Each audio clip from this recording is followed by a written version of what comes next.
Love कुश project के चौथे अध्याय में आप सभी का तहे दिल से स्वागत है। मैं लव, और मैं कुश। हम दोनों आपका इसमें स्वागत करते हैं। और इस चौथे अध्याय में हमने रिलीज़ करी है इनटू द वाइल्ड चालीसा।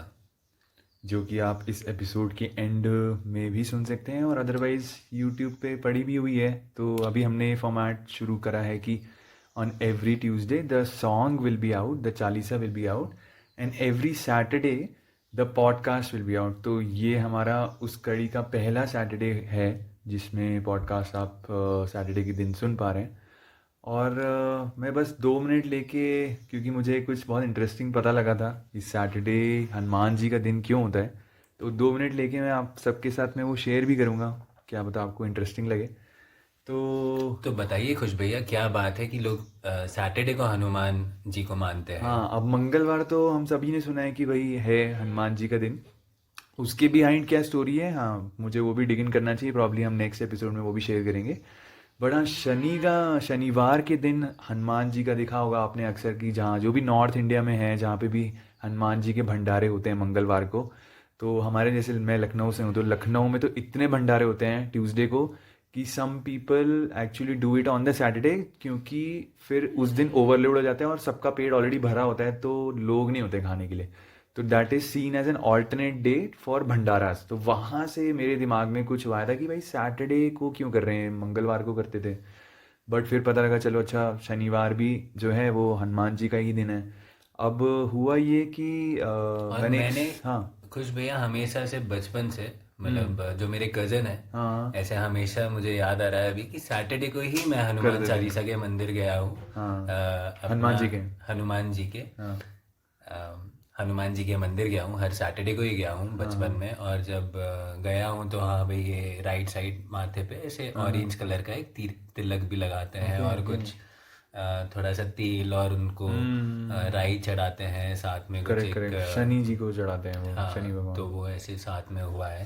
तो हाँ शनिदेव। यार, आप बताइए क्या बात है, क्यों मनाते हैं इसको? तो इसके पीछे की कथा कुछ इस तरह सी है की है, कि भाई हनुमान जी जब श्री राम ने उनको भेजा कि जाके देख के आओ, तो वो छलांग लगा के गए Sri Lanka.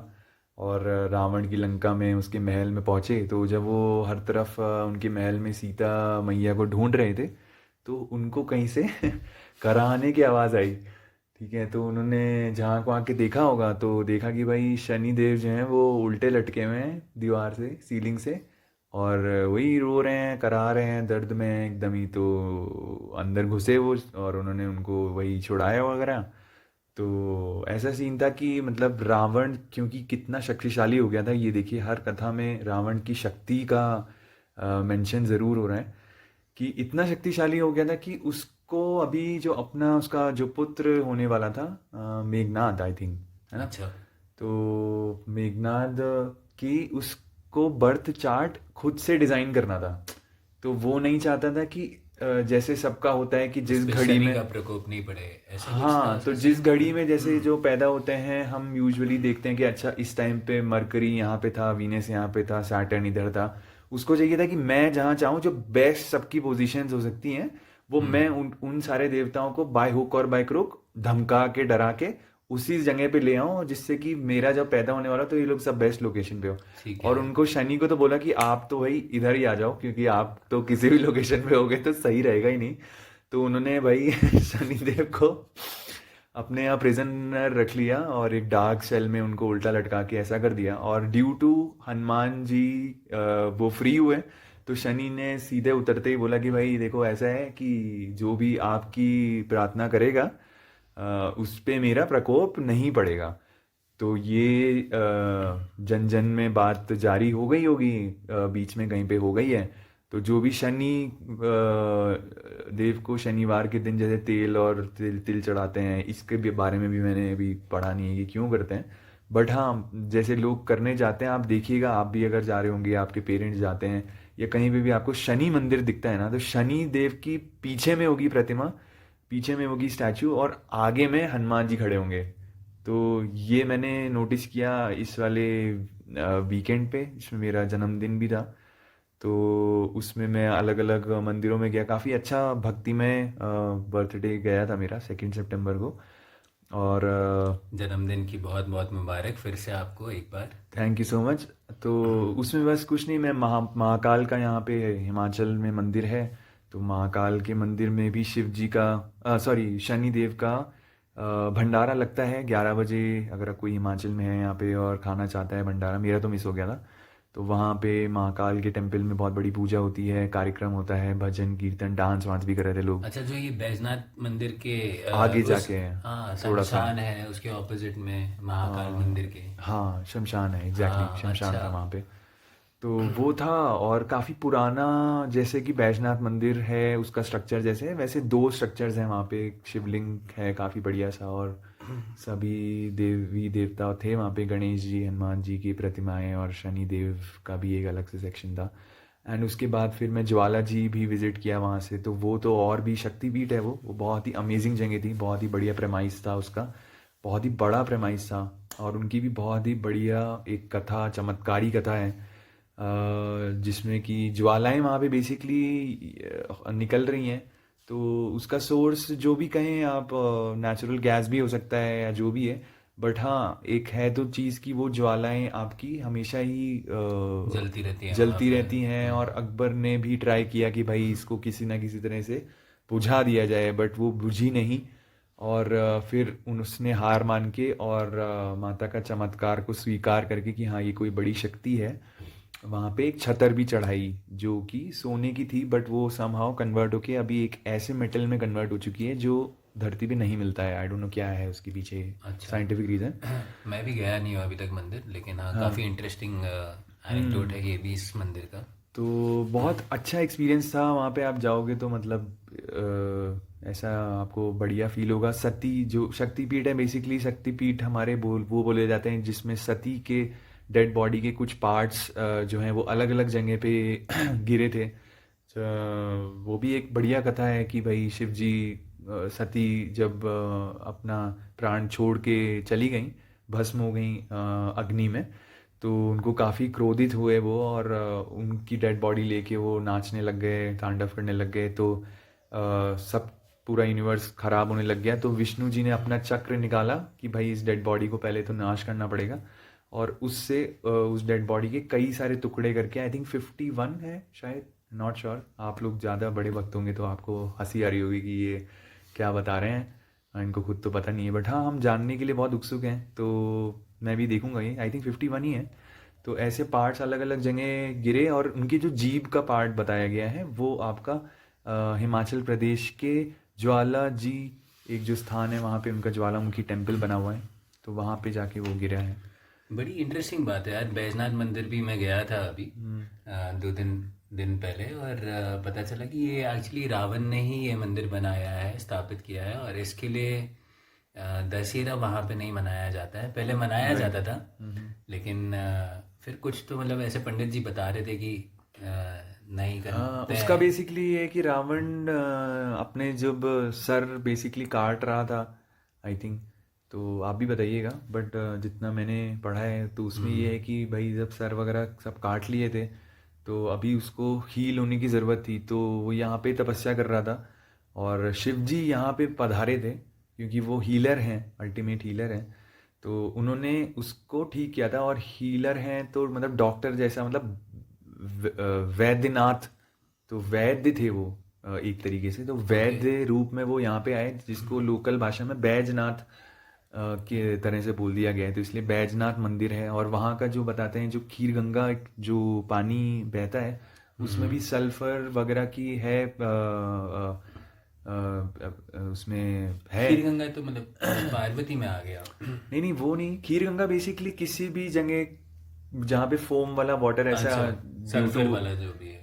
Not exactly sulphur, but जो हाँ। रैपिड फॉर्म में जो वाटर अगर बह रहा होगा ना, तो वो खीर जैसा दिख रहा होगा ना, उसको हर जगह खीर गंगा ही बोला गया, दैट्स अच्छा अ कॉमन टर्म। अच्छा। वो हमें एक पता है क्योंकि वो हाँ फेमस है फेमस ऐसा। है वैसे, हाँ। बट उसके बगल में जो बेसिकली धारा बहती है उसमें भी बताते हैं कि मेडिसिनल प्रॉपर्टीज़ हैं, तो लोग वहाँ पे अपने, अभी आज तक भी क्या बोलते हैं, जो भी उनकी पीड़ाएं हैं वो लेके आते हैं और इवन एक्चुअली में है बैजनाथ फिजिकली। मंदिर के, मतलब जैसे आप हाँ, थोड़ा बाहर जाएंगे नीचे की तरफ में बुरी ऐसे नदी बहती है वैसे भी, राइट। और सफ़ेद भी दिखती है वो काफ़ी। हाँ, तो उसमें है, बताते हैं कि काफ़ी सारे मिनरल्स होने की वजह से that is a very good, it's very good to take a dip in that stream. उसमें आपकी जो मिनरल बैलेंस होगा बॉडी का, और जो भी सही होना होगा बॉडी में, वो हो जाता है। तो ऐसी इंडिया में भाई बहुत सारी कमाल की चीज़ें हैं।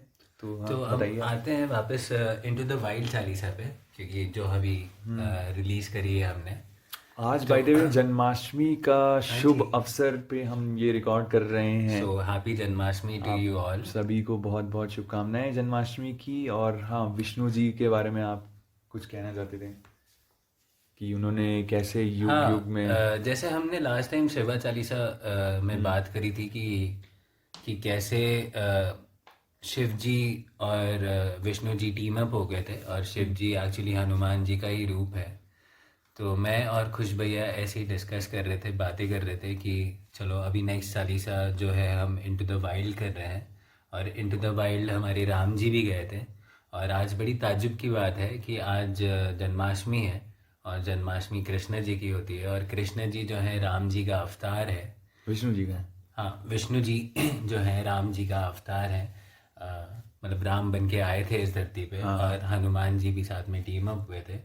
और कैसे जब हम ये इनटू द वाइल्ड गा रहे थे, हम भी like deep in the jungle चले गए थे, वहाँ पे बैठ के हम गा रहे थे। और हम सफ़रिंग के बारे में भी बात कर रहे थे कि कैसे राम जी के लिए 14 साल वनवास था, तो राम जी के लिए तो था ही, लेकिन उनके साथ में सारी जनता के लिए और उनके पिताजी के लिए, हम्म। दशरथ के लिए भी काफ़ी ये था। और दुखद एक घड़ी थी। तो हाँ, इस चालीसा में जैसे कि हर चालीसा में हमारे एक अटेम्प्ट रहता है कि हम लोग जितना भी ज़्यादा हो सके प्योर इमोशन और फीलिंग जो है उस चालीसा से रिलेटेड उसको अपने अंदर आने दें, धारण करें, और वो गाने के थ्रू, चालीसा के थ्रू आप तक पहुंचाएं। तो इसमें जैसे कि अभी लव भैया ने बताया कि हम दोनों ही अंदर जंगल के अंदर चले गए अपने इंस्ट्रूमेंट्स लेके, क्योंकि हम इनटू द वाइल्ड चालीसा, हम अब ये नहीं पता मुझे कि हम ये सोच के गए थे कि हम जंगल में जा रहे हैं तो इनटू द वाइल्ड करेंगे। उल्टा हुआ था एक्चुअली, हम ऑलरेडी जंगल में जा रहे थे और फिर जब बैठे वहाँ हुए पे थे, हाँ बैठे लीचेस हुए थे। वीचेस पड़ी थी हमारे हाँ, पैरों पे। लीच चिपक रही है, और क्योंकि हाँ, मानसून का टाइम है यहाँ पे, तो थोड़ा इस तरह का था। हम बहुत जगह ढूंढ के हम बैठे, सारे इंस्ट्रूमेंट्स लेके जा रहे थे। मेरे पाँव में भी अभी थोड़ा एक मोच आई हुई है, तो पूरा हाइक करना थोड़ा सा डिफ़िकल्ट हो रहा था मेरे लिए, बट करना था, जाना था। एक ऐसी यूनिक जगहों पे बैठ के हमें करनी थी चालीसा। जो जब ये हमने चालीसा रिकॉर्ड करी तो इसका नाम हमने इनटू द वाइल्ड चालीसा रखा। और कमाल की बात ये है, शायद आप जब अभी चालीसा सुनेंगे तो आपको पीछे क्रिकेट्स जो हैं, झुंगरों की आवाज़ सुनाई देगी। तो वो सभी शांत थे, और जब ही जैसे हमने करना शुरू किया, बाबा ने अपना डिजिरिडू निकाला। डिजरीडू निकाला और वो वाइब्रेशन छोड़े आसपास में, तो ऐसा लग रहा था कि सारे जो आसपास के जीव हैं वो सारे ही कहीं ना कहीं से जुड़ रहे हैं हमारे साथ में, ये चालीसा में अपना योगदान दे रहे हैं।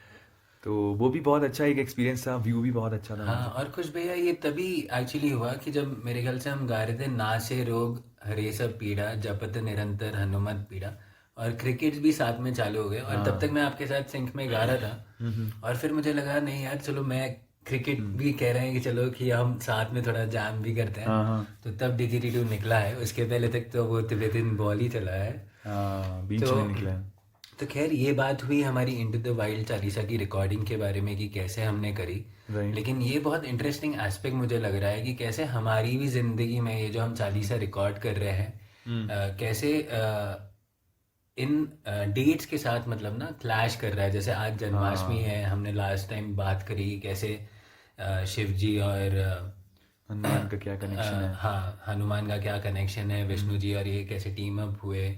और ये चालीसा में वो भाव भी आया है कि हम हैं भी जंगल में, हम हम्म। फील भी कर रहे हैं कि राम जी को कैसे लगा हुआ है कि, हम्म। और उनकी सारी फैमिली को और ये सब। हाँ, तो तो उसके बारे में यार आप कुछ बताएं थोड़ा हाँ, सा। मैं वही कह रहा था। तो कंटिन्यूइंग फॉरवर्ड, तो एक तो हमारा ये कोशिश रहता है कि हम आपको वो इमोशन अपने अंदर धारण करके ये चालीसा रिकॉर्ड करें जिससे कि आपको भी वो फील हो।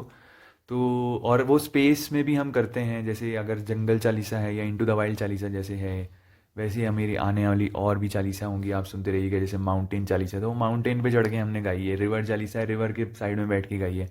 तो हम स्पेस को भी यूज़ करते हैं। और साथ में जो ये चालीसा है आप सुनोगे जब, तो इसमें आपको ना बहुत प्रोमिनेंटली एक दुख का एस्पेक्ट सुनाई देगा, दुख की फीलिंग।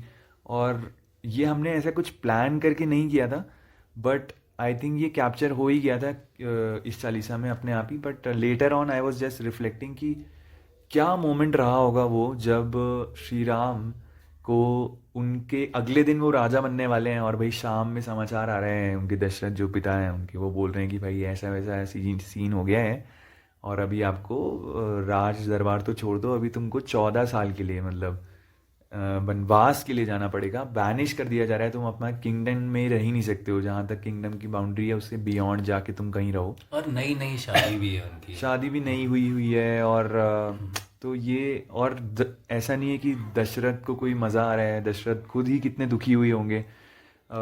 वही हम अभी बात कर रहे थे कि श्री राम और सीता और लक्ष्मण, ये तीनों लोग तो चलो सबसे लीस्ट दुखी होंगे शायद इस पूरे प्रोसेस में। सबसे ज़्यादा दुख जिसने फील किया होगा वो पूरी जो उनकी जनता थी, जो राज्य था, वो सभी अपने फेवरेट प्रिंस को, जो अगले दिन उनका राजा बनने वाला था, उनको उस चीज़ का सुख प्राप्त होने वाला था कि भाई राम राज करेंगे हमारे ऊपर, और सब कुछ बहुत अच्छा होगा, बहुत सुनहरा होगा।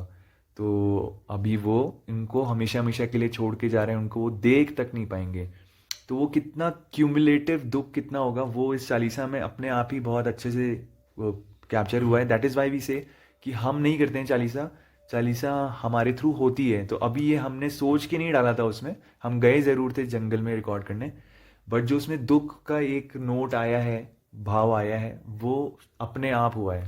हम एक्चुअली जा रहे थे जंगल के थ्रू मंदिर जाने के लिए, बारी हाँ मंदिर, लेकिन हम बारी मंदिर पहुंच ही नहीं पाए, और हमें वहीं पे बीच में ही हाँ रोक दिया गया था कि एक स्थान था वहां पे हम बैठे हैं, हाँ सारे पेड़ ऐसे बीच में पड़े हैं, और थोड़ा सा पेड़ों के बीच में एक थोड़ा सा जैसे विंडो वाला स्पेस है जहाँ वीर का से व्यू मतलब दिख रहा बीर है। का व्यू दिख रहा है। थोड़े घर बने हुए हैं और वो सब। तो उस हिसाब से ये चालीसा रिकॉर्ड हुई थी। तो मैं ये भी मानता हूँ कि हाँ, हम फ्लो में हैं, लेकिन यूनिवर्स के भी अपने अलग प्लान्स हैं। करेक्ट करेक्ट और बिल्कुल। इसी हिसाब से अगर शायद मतलब राम जी के साथ भी वैसा हुआ, सफरिंग हुई, लेकिन हाँ सफरिंग की वजह से ही आज हमारे पास रामायण है और इतने सारे लेसन्स हैं उससे रिलेटेड।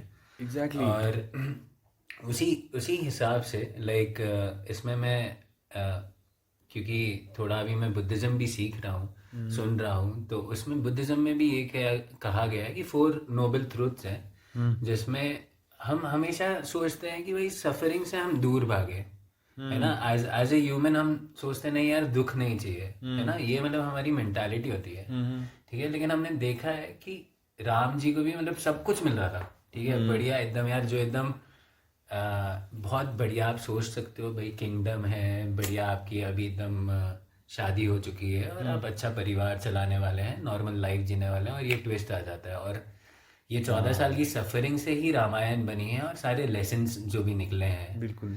और रावण से भी हमको यही पता चलता है कि आपके पास चाहे कितने भी पावर्स हो लाइफ में, लेकिन अगर आपके पास ईगो आ जाता है तो आप, सफरिंग में कन्वर्ट हो जाता है वो हाँ चीज़। आप, और जहाँ पे सफरिंग श्री राम को मिल रही है इतनी, तो जैसे मैंने बोला कि शायद इस पूरे सिचुएशन में सबसे कम दुखी रहे होंगे वो। उन्होंने बहुत ही एक जिस तरह के वो थे कि भाई जो भी anything that life is throwing at him, he use to remain equanimous. मतलब वो अपनी मन की शांति अपने बना के रखते थे, संतुलन बना के रखते थे।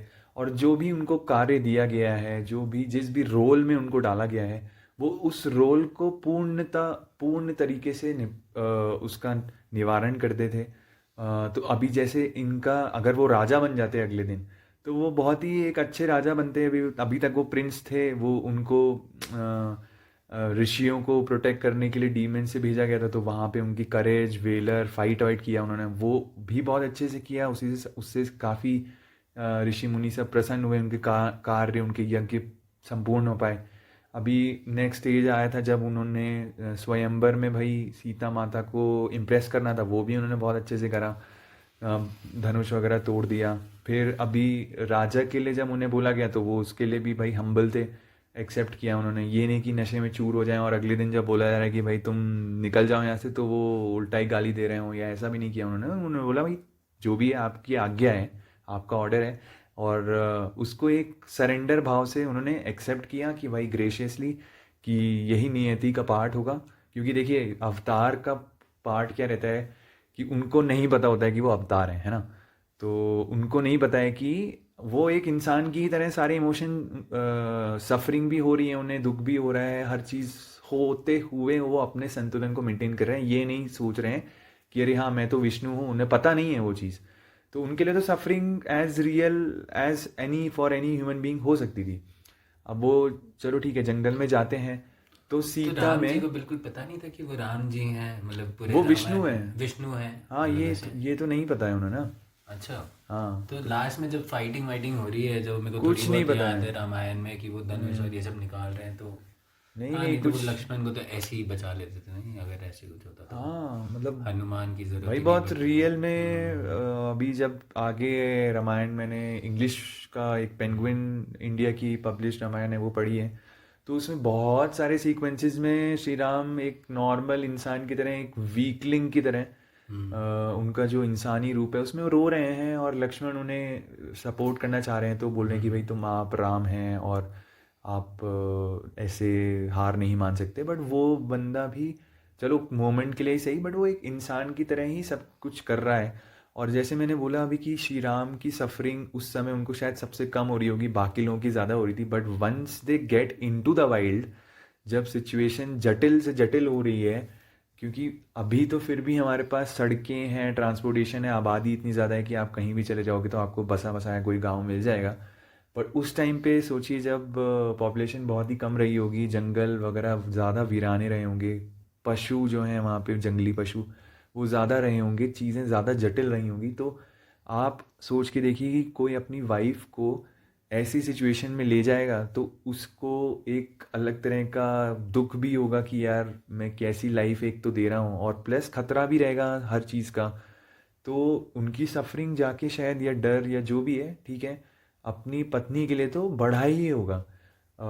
उसमें भी फिर वो अपनी इक्वानिमिटी, अपना बैलेंस ऑफ माइंड ये सब मेंटेन करते हुए भी वहाँ पे एक हर्मिट लाइफ, उनको जो रोल अभी मिला था उसको वो बहुत अच्छे से व्यतीत करते हैं। एक छोटी सी अपनी कुटिया बनाते हैं वो लोग, और जड़ बूटी फल ये सब खा के अपना काम करते हैं, और जीवन अपना बिता रहे हैं जीवन उसमें। बताते हैं। बट उसमें भी उनकी सफरिंग अब ख़त्म नहीं हो रही है। 14 साल का वनवास अपने आप में काफ़ी बड़ी चीज़ थी, बट अगेन रावण आ जाता है समाओ, अभी अबडक्ट भी कर लेता है उनको, तो बढ़ती जा रही है। और वो जितना ज़्यादा एक्सेप्ट करते जा रहे हैं उस सफरिंग को, अल्टीमेटली उसी सफरिंग की वजह से उनका जो पुरुषार्थ है वो बढ़ता जा रहा है, उनका जो हीरोइज्म है वो बढ़ता ही चला जा रहा है। तो अगर वो रावण अगर नहीं लेके जाता और ये सफरिंग उनकी नहीं होती तो वो, हाँ, तो ये पुरुषार्थ की बात ही नहीं आती कोई शायद, पुरुषार्थ की बात भी नहीं आती, ना ही शायद रामायण बनती, ना हम राम के बारे में आज बात कर रहे होते, ना ही मतलब एक नॉर्मल राजा होते, सब कुछ चल रहा होता बढ़िया। और हम शायद कोई इतना बड़ा कुछ ऐसा होता नहीं। अभी उनकी लाइफ ही एक एग्जाम्पल है ना। तो उस तक पहुंचने के और लिए देखिए किसने पार्ट लिया, सफरिंग का बहुत बड़ा रोल था। तो हमारा मैसेज यही है आपको कि सफरिंग फर्स्ट ऑफ ऑल, जैसे लव भैया ने बताया कि बुद्धिज्म भी, बुद्धा ने भी यही बताया है कि लव पार्ट है लाइफ का is a suffering. Universal, suffering is सबको ही है, इट्स हाँ। It's very universal. जैसे आपको किसी पे गुस्सा आ रहा है ना, तो उस टाइम पे आप ये सोच के शांत हो सकते हो कि यार वो बंदा अपने आप में ही परेशान होगा 100%। ऐसा हमको लगता है कि यार हम सारी दुख दुख सुविधाएं सब कुछ हमें ही है, दुख दुविधाएं, और बाकी सब तो बहुत खुश हैं, ये मेरे साथ ही क्यों होता है। ये वाली जो मेंटालिटी है ना, उसमें हम क्या करते हैं कि हम अपने आप को ना, जो ओवरऑल कॉन्शियसनेस है उसको हम सेपरेट आउट कर लेते हैं। वो भी ईगो का ही एक मैकेनिज्म है।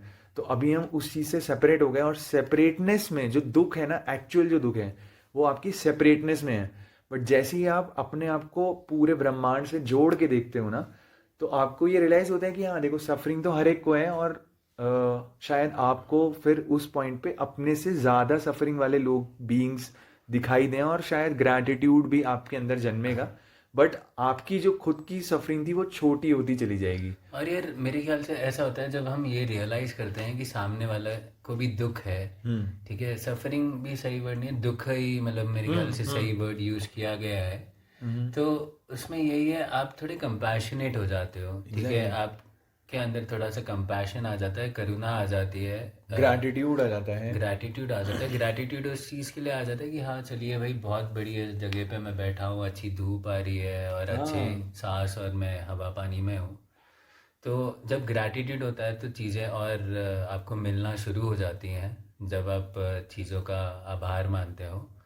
तो वैसे ही लव भैया, जैसे हमने अभी ये सारी बातें करी इनटू द वाइल्ड चालीसा के बारे में, श्री राम की जर्नी के बारे में, कैसे वो अभी जंगल में है, तो कैसे अभी जंगल में है, और वैसे ही ऐसा हो रहा था कि एक दिन जैसे हम स्पेस के बारे में बात कर रहे थे, हमने कैसे ये वाली चालीसा इनटू द वाइल्ड वहाँ पे रिकॉर्ड करी है, जंगल के बीच में।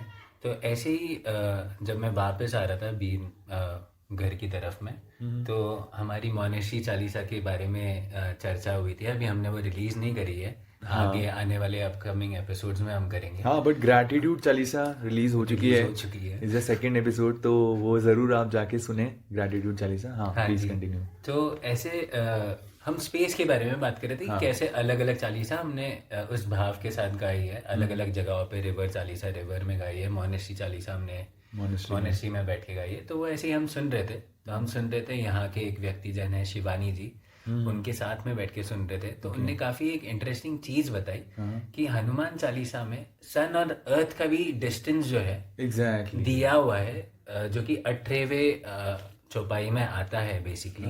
युग सहस्त्र योजन, हाँ, युग सहस्र योजन पर भानु, लीलियो ताही मधुर फल जानू। एग्जैक्टली लाइक हनुमान जी को लगा कि जो सन है वो बेसिकली एक मैंगो फ्रूट है, तो उसकी तरह वो गल्प कर गए थे। और कितनी बढ़िया बात है कि मतलब कि हनुमान चालीसा जो कि इतने साल पुरानी है, उसमें मतलब सन से अर्थ का एक्यूरेट डिस्टेंस दिया हुआ है, जो साइंटिस्ट लोग अभी जाके पहुंचे हैं। जैसे मानते हैं कि भगवत गीता में ऐसा माना गया है कि एक दिन जो है ब्रह्मा का, ठीक है, उसे कल्पा कहते हैं, और वो कल्पा जो है 1000 युगों के बराबर है, ठीक है। और ये सिमिलर ड्यूरेशन होता है नाइट का। तो इस तरह से जो टोटल है एक युग जो होता है 12,000 डिवाइन ईयर्स होता है, और वो होता है एक्चुअली 43,20,000 ईयर्स के बराबर। तो ऐसे करके मतलब वो पूरा कैलकुलेशन दिया हुआ है, ठीक है, जिसकी लिंक एक्चुअली मेरे को शेयर करी थी इस्कॉन बैंगलोर है, मतलब जिसकी लिंक शेयर करी है, तो वो भी हम डिस्क्रिप्शन में ये डाल देंगे लोगों के लिए, ताकि उन्हें ये पता चले। तो वो एग्जैक्ट डिस्टेंस जो है लगभग वो भी हनुमान चालीसा में दिया हुआ है।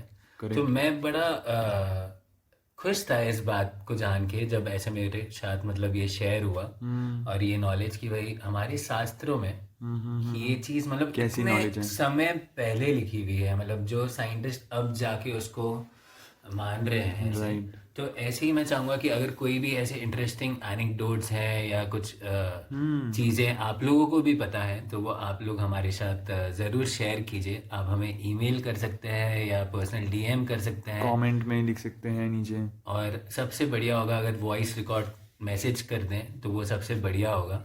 एग्जैक्टली उसका हम एक कंपाइलेशन करके बाद में डाल सकते हैं अगर आप चाहेंगे तो, नहीं तो हम सुनना भी चाहेंगे उसको, और कंपाइलेशन करके भी डालेंगे आपके नाम के साथ में।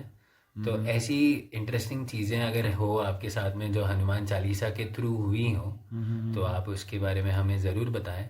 और जैसे खुश भैया बता रहे थे कि भंडारा होता है 11 कहाँ पे होता है, महाकाल मंदिर में भंडारा होता है, आप बताते हैं। राइट, शनिवार को। तो खुश भैया और हमने ये भी सोचा था कि हम हनुमान चालीसा कर रहे हैं, तो हम साथ में जैसे ही हमारी हनुमान चालीसाएं हो जाएं, जो 100 हनुमान चालीसाएं हैं, तो उसके बाद हम एक भंडारा रखवाएं। तो खुश भैया बताएंगे भंडारे के बारे में आपको कि कैसे क्या करने की हमारी इच्छा है सबके साथ में। राइट, तो कुछ नहीं, जैसे कि कई बार आपने मेरे थ्रू सुना होगा कि भाई नीम करोली बाबा के बारे में, तो मैं और ये प्रोजेक्ट भी उन्हीं से कहीं ना कहीं इंस्पायर्ड हैं। मुझे लगता है कि उन्होंने ही दिमाग में डाला होगा हमारे, और फिर जैसे जैसे मैं उनको और जान रहा था, वो और मुझसे कुछ ना कुछ तरीके से कम्युनिकेट करते जा रहे हैं। तो उन्होंने बीच में कहीं मेरे को भाई बताया कि यार थ्रू रामदास का कोई पॉडकास्ट, आई थिंक मैंने सुना ये, कि बाकी सब तो ठीक है बट सबसे बड़ा जो योग है ना, वो है किसी को खाना खिलाना। और तो अ, बाबा जी खुद बहुत बड़ा भंडारा ऑर्गेनाइज कराते थे। आपका कैंची धाम जो उत्तराखंड में पड़ता है उनका, जहाँ पे टेम्पल और आश्रम है, तो वहाँ पे 15 जून को ये भंडारा होता है। और उसमें बोला जाता था कि भाई, कृष्णदास ने भी ये मेंशन किया है कि the Bhandaras used to be his बिगर रूप, एक विराट रूप है बाबा जी का, जो भंडारे के फॉर्म में हमें फील होता है उनका प्रेजेंस। तो मेरे को कहीं ना कहीं ये इंस्ट्रक्शन कहीं ना कहीं उन्होंने दिया है कि बीर में सबसे पहले तो ये स्पिरिचुअल जगह रही है। अभी हम लोग भी लास्ट टाइम जब रिकॉर्ड कर रहे थे लव भैया के घर पे, तो वहाँ पे एक बाबा जी हैं ऊपर। उनसे मिले थे, जो है ना, कौन आई थी, युवती।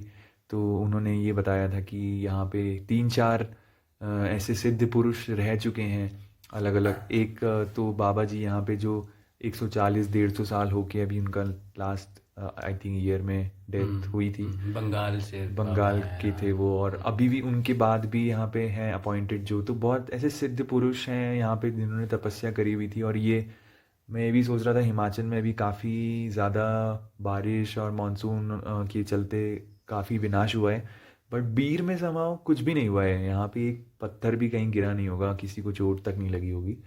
तो थैंक गॉड फॉर दैट।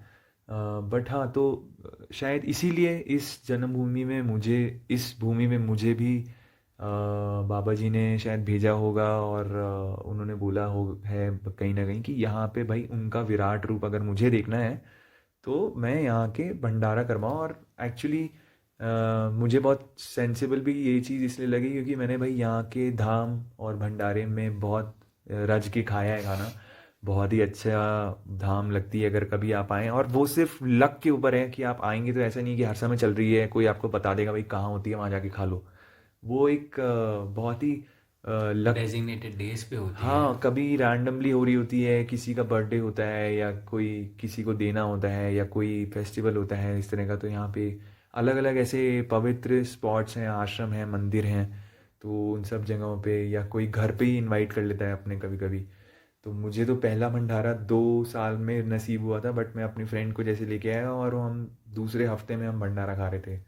तो और मेरे जो साथ भी ऐसे ही हुआ था। मैं बस अपने ऊपर ट्रैवलो सिकबीर हेरिटेज हाउस में जब रह रहा था, हाँ तो वहाँ से जो ये बाबा जी हैं हाँ उनके बारे में ही उन कोई पूर्णिमा ही थी मेरे ख्याल से। गुरु पूर्णिमा। गुरु पूर्णिमा थी। राइट राइट गुरु पूर्णिमा के दिन पे मैं भी अचानक ऐसे ही इनवाइट किया गया था मुझे कि राइट। आप आइए वहाँ पे मिलिए। और मैं पहुँच गया था। और वहाँ पे जो यजमान थे, काफ़ी पंडित जी से भी मिला, मैं सबसे मिला, और सारा गांव ही आया हुआ था वहाँ पे। और मेरा बैठने का था नहीं, लेकिन मुझे जाते जाते उनने पूरी हिमाचली दाम दी थी, और बहुत ही उम्दा हिमाचली दाम थी।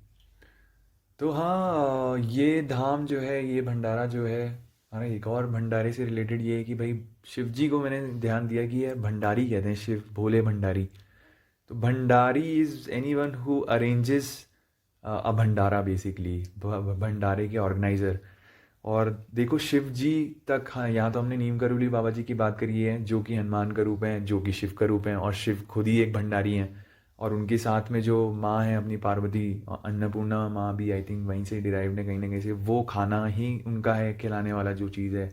बनारस में जाके आप देख सकते हैं, काशी विश्वनाथ मंदिर में अन्नपूर्णा मंदिर है, जहाँ पे रोज़ तीनों टाइम आपको खाना मिलता है। और वहाँ पे बताते हैं बनारस में कोई भूखा नहीं मरता। तो ये खाने के अराउंड जब इतना है सिस्टम सारा बना हुआ, तो हम भी उसमें अपना कुछ ना कुछ योगदान देना चाहेंगे। और अगर आपको भी ऐसा ही लगता है, आपको लगता है कि कुछ योगदान आपको देना है, तो हम लिंक डिस्क्रिप्शन में शेयर कर देंगे। अगर आपको उस पे जाके डालना है तो आप उस पे हमें डोनेशन सेंड कर सकते हैं, और अदरवाइज़ आपको अगर जी पे ज़्यादा कन्वीनियंट लगता है तो we will also leave a UPI ID there, हम यूपीआई आईडी भी डिस्क्रिप्शन में छोड़ देंगे। और ये भंडारा हम मोस्ट लाइकली अक्टूबर में ऑर्गेनाइज करने का सोच रहे हैं, क्योंकि तब तक कुछ प्रोजेक्ट्स भी हैं जिसमें कि एक रिट्रीट भी हम यहाँ पे ऑर्गेनाइज कर रहे हैं, which is from 28 September to 2 October. उसके बारे में भी मैं आपको अनाउंस करना चाहता था कि अगर आप पार्टिसिपेट करना चाहते हो, this is called life redesign experiment. तो लाइफ को रीडिज़ाइन करना है आपको कॉन्शियसली, ऐसी एलिमेंट्स लेके जो आप अपनी लाइफ में इंक्लूड हमेशा से करना चाहते थे, बट आपकी जो सोशल कंडीशनिंग है, फैमिलियल कंडीशनिंग है, आपको किसी ने बचपन में कुछ बोला हुआ है कि भाई तुम्हारी लिमिटेशन है, तुम ऐसा थोड़ी कर सकते हो, या किसी भी और प्रकार से कोई ट्रॉमा दिया होगा जिसकी वजह से आप अपने फुल पोटेंशियल को रियलाइज़ नहीं कर पा रहे हो। So in this retreat, we will try to go beyond and work our way through such conditionings of our mind, which actually stop us from achieving the limitless potential that we have, and then creatively and consciously include the elements that we want in our life, in our day-to-day life, in our lifestyle, and then so that आपका एक holistic development होता रहे। जो भी आप करना चाह रहे हो वो बिना डर के, बिना डाउट के आप कर पाएँ वो चीज़ें। तो this is all about life redesigning and experiment, इसलिए क्योंकि ये बहुत ही साइंटिफिक एंड रिसर्च बेस्ड एक रिट्रीट होगा, एक एक्सपेरिमेंट होगा ये हमारे लिए भी, कि अगर हम अपने आप को, दो कंडीशंस हैं इसमें, हम अपने इंट्यूशन को, अपने दिल की आवाज़ को हम लगातार सुनते रहें करेजियसली, और दूसरा ये कि हम एक हायर एनर्जी या हायर जो हमारा पर्पस है बेसिकली, उसको, उस पे हम सरेंडर करते रहें, तो हमारे जीवन में क्या बदलाव आता है। तो ये एक रिसर्च फॉर्मेट में जिस तरह से है, हम रिट्रीट के स्टार्टिंग में भी एक डेटा कैप्चर करेंगे, उसके दौरान भी कर रहे होंगे with patented scientific equipment that we have, और हमारे साथ में जो लोग भी जुड़े हैं इस रिट्रीट के कोचेस भी हैं, वो भी साइंटिफिकली ही ओरिएंटेड हैं, साइंटिफिक बेंट ऑफ माइंड से तो नहीं, but they are also certified like that. तो and at the end also, and at the end of the retreat, तो ये डेटा भी हम कैप्चर करके आपको खुद को दिखा देंगे कि भाई आपने पहले ये बोला था, उसको एक ऑब्जेक्टिफिकेशन मिल जाएगा। तो एक हमारे बड़े रिसर्च प्रोग्राम का प्लान है, इसमें आप बीर में ही है ये, 28 सितंबर से 2 अक्टूबर। सो इसके भी बाद हमारे ये था कि ये अगर ये शुभ कार्य एक हमारा जो हमने ठाना है कि भाई रिट्रीट करा के उसके बाद में हम अक्टूबर में ये सोच रहे हैं कि भंडारा करा दिया जाए यहाँ पे। तो ये था अबाउट द भंडारा। इसके अलावा हाँ, हम दोनों को एक छोटी सी और रिक्वेस्ट है, और मैं इस समय सोच रहा हूँ क्योंकि सब के अंदर एक कोई बाबा जी का ही रूप होता है, तो मैं तो अपने बाबा जी से ही बात कर रहा हूँ, मैं ये नहीं सोचता हूँ कि मैं लोगों से बात कर रहा हूँ, बट हाँ, अपने दिल से अगर कोई पुकार निकलती है तो ये है कि भाई जैसे हमें तो करना है और भजन, है ना, और मस्ती करनी है गाने के थ्रू, और सबको कुछ ना कुछ अगर हम हेल्प कर पाएँ थ्रू आवर वर्ड्स, वो करना है। म्यूजिक एक्सपीरियंस कर रहे हैं, मतलब मंत्र चैंटिंग से, एग्जैक्टली, और इसमें और हनुमान लोग, चालीसा से, तो हम चाहेंगे कि मतलब और आप लोग भी जुड़े सब हैं, और हाँ, लोग जुड़े हैं तो और एक्सपीरियंस ऐसे करें इसको। गैदरिंग्स हम ऑर्गेनाइज करना चाहते हैं। तो इसमें हमें बस ज़रूरत होती है किसी भी चीज़ की नहीं, एक्चुअली तो हमारा कंठ ही काफ़ी है कि हम गा तो सकते ही हैं और हाथ से ताली भी बजा सकते हैं, बट जितने इंस्ट्रूमेंट्स हमारे पास ज़्यादा होंगे तो उतना ही अच्छा रहेगा। तो अभी तो जैसे दरकार है कि, दरकार पता नहीं क्या होता है मैंने ऐसे ही बोल दिया, बट अभी ये रिक्वेस्ट है या दिल की इच्छा है कि भाई अभी हमारे पास में गिटार है, डिजरीडू है, और एक तंद्रम है जो मेरी बहन ने मुझे गिफ्ट किया था लास्ट बर्थडे पे मेरे, और सिंगिंग बाउल है, और थोड़े बहुत जैसे मंजीरे वगैरह भी हैं शायद कहीं ना कहीं, बट इसके बियॉन्ड हाँ, हारमोनियम मैं बचपन से ही बजाता आ रहा हूँ, बट मेरे पास है नहीं वो हारमोनियम, और एक हैंड पैन भी हमने सोचा है। हैंड पैन भी अच्छा रहेगा, और डिजिटू अभी तो हम फोल्डेबल वाला यूज़ कर रहे हैं, और हाँ अगर डिजिटू भी अगर बढ़िया एकदम डिमांड्स बढ़ती जा रही है लौंडों की। बैम हाँ बट ठीक है, हाँ देखिए मतलब एक्चुअली वही है कि कुछ पोर्शन जो है इसी चीज़ का प्रायोरिटी तो हमारा इस फंड को यूज़ करना है भंडारे के लिए, बट हाँ as we want to continue creating a musical vibe and a spiritual vibe wherever we go, wherever we perform, तो उसके लिए जितने ये इंस्ट्रूमेंट्स हैं उनको उनको अच्छे से यूज़ करेंगे, प्लस हम साउंड हीलिंग भी करते ही हैं, तो ये और सब कुछ भैया चीज़ें इसके आप हेल्प अलावा, कर सकते हैं। हाँ इस सॉरी इसके अलावा मैं ये भी कहना चाहूँगा कि जैसे गैदरिंग्स की बात हुई थी, तो हम दोनों की ये भी इच्छा है कि हम हनुमान चालीसा एक्चुअली 100 लोगों के साथ मिलके गाएं, लाइक लाइव। अगर आप बीर में हैं तो हम जल्दी ही उसके लिए भी डेट्स अनाउंस करेंगे कि जब हम साथ में लाइक 100 जन को इनवाइट करके साथ में हम हनुमान चालीसा पे साथ में बजें राइट, और इसका एक्सपीरियंस हम सब कुछ साथ में वर्ल्ड रिकॉर्ड लें। टाइप का बना लेते हैं यार, मतलब है ना, Hanuman Chalisa, so many people singing together must be a record category, है ना, we can propose Guinness record और लिम्का रिकॉर्ड। हाँ वो देखना पड़ेगा कितने लोगों के साथ में अभी तक हुई हाँ है। मतलब क्योंकि यार we are interested in going big and taking this message with the help of this technological era that we have, internet है, हमें हर चीज़ है, so why not make it a big you know what you say vibration in the global consciousness, कि सबको कम से कम, चलो वो माने ना माने लेकिन पता तो लग जाए कि अगर इसको शांति चाहिए भाई, तो चैंटिंग इज़ अ वे, ध्यान is a way, singing Hanuman Chalisa is a way, living in a community is a way, going beyond the ego is a way, so ये चीज़ें कम से कम out there in the open तो हो ना, मतलब तो ये हम we want to go big with this message because we are very sure about you know what we are doing. And let's raise the vibrations, like I think energies पे ही हैं हम सारे। तो जितनी हम सारी एनर्जीज, एक संगा की जो एनर्जी होती है वो काफ़ी प्यारी होती है। जब एक समूह गाता है, कुछ भी कहता है, तो वो बहुत ही सुंदर होता है। तो हम दोनों लव और कुश यही चाहते हैं। तो ये था लव कुश प्रोजेक्ट का चौथा एपिसोड, इनटू द वाइल्ड। तो होपफुली आप सभी जो है एकदम आनंदमय रहें, खुश रहें और हनुमान चालीसा पढ़ते रहें, और इसकी खुशियाँ खुद भी सुने, अपने परिवारजनों के साथ भी बांटिए। जय श्री राम, जय हनुमान, जय सिया राम, जय नीम करोली बाबा जी की, जय नेचर की। जय नेचर की।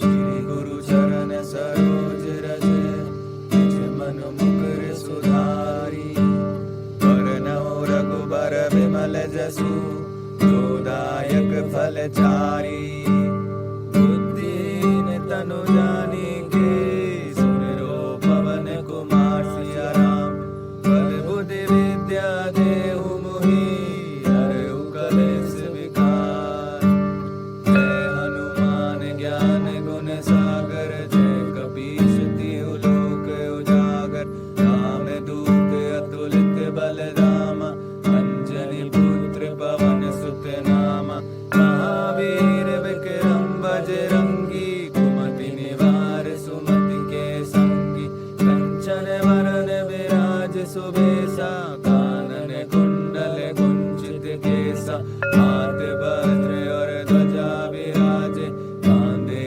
मूज जनेऊ साजे, शंकर सुवन केसरी नंदन, तेज प्रताप महाजगवंदन, विद्यावान गुणी अति चातुर, राम काज करिबे को आतुर, प्रभु चरित सुनिबे को रसिया, राम लखन सीता मन बसिया, सूक्ष्म रूप धरि सियहि दिखावा, विकट रूप धरि लंका जरावा, भीम रूप धरि असुर सहारे, रामचंद्र के काज सवारे, लाए सजीवन लखन जियाए, श्री रघुवीर हरि शिवर लाए, रघुपति कीन्ही बहुत बड़ाई, तुम मम प्रिय भरताई सम भाई, सहस बदन तुम रोजस गावे, हस कहि श्रीपति गावे। सनकादिक ब्रह्मादि मुनीसा, नारद सारद सहित अहिसा। जम कुबेर दिगपाल जहाँ थे, कवि गोविंद कहि सके कहाँ थे। तुम उपकार सुग्रीवहि कीना, राम मिलाए राजपद दीना। तुमरो मंत्र विभीषण माना, लंकेश्वर भय सब जग जाना। युग सहस्र जो जन पर भानु, लील्यो ताहि मधुर फल जानु। प्रभु मुद्रिका मिलि मुख माहि, जलधि लांघि गए अचरज नाहि। दुर्गम काज जगत के जेते, सुगम अनुग्रह तुमरे देते। राम दुआरे तुम रखवारे, होत न आज्ञा बिन पैसारे। सब सुख लहे तुम्हारी सरना, तुम रक्षक काहू को डरना। आपन तेज समारो आपै, तीनों लोक हाकते कापे। भूत पिशाच निकट नहीं आवे, महावीर जब नाम सुनावे। नासै रोग हरे सब पीरा, जपत निरंतर हनुमत बीरा। संकट ते हनुमान छुड़ावे, हम क्रम वचन ध्यान जो लावे। जब पर राम तपस्वी राजा, जिनके काज सकल तुम साजा। और मनोरथ जो कोई लावे, सोए अमित जीवन बल पावे। चारों जुग परताप तुम्हारा, है प्रसिद्ध जगत उजियारा। साधु संत के तुम रखवारे, असुर निकंदन राम दुआरे। अष्ट सिद्धि नवनिधि के दाता, असबर दीन जानकी माता। राम रसायन तुमरे पासा, सदा रहो रघुपति के दासा। तुमरे भजन राम को पावे, जन्म जन्म के दुख बिसरावे। अंत काल रघुबरपुर जाई, जहाँ जन्म हरि भक्ति कहाई। और देवता चित्त न धरहि, हनुमत से ही सर्व सुख करई। संकट कटे मिटे सब पीड़ा, जो सुमिरे हनुमत बलबीरा। जय जय जय हनुमान गोसाई, कृपा करहु गुरुदेव की नाई। जो सत बार पाठ कर कोई, छूटे ही बंदी महासुख होई। जो यह पढ़े हनुमान चालीसा, होय सिद्धि साखी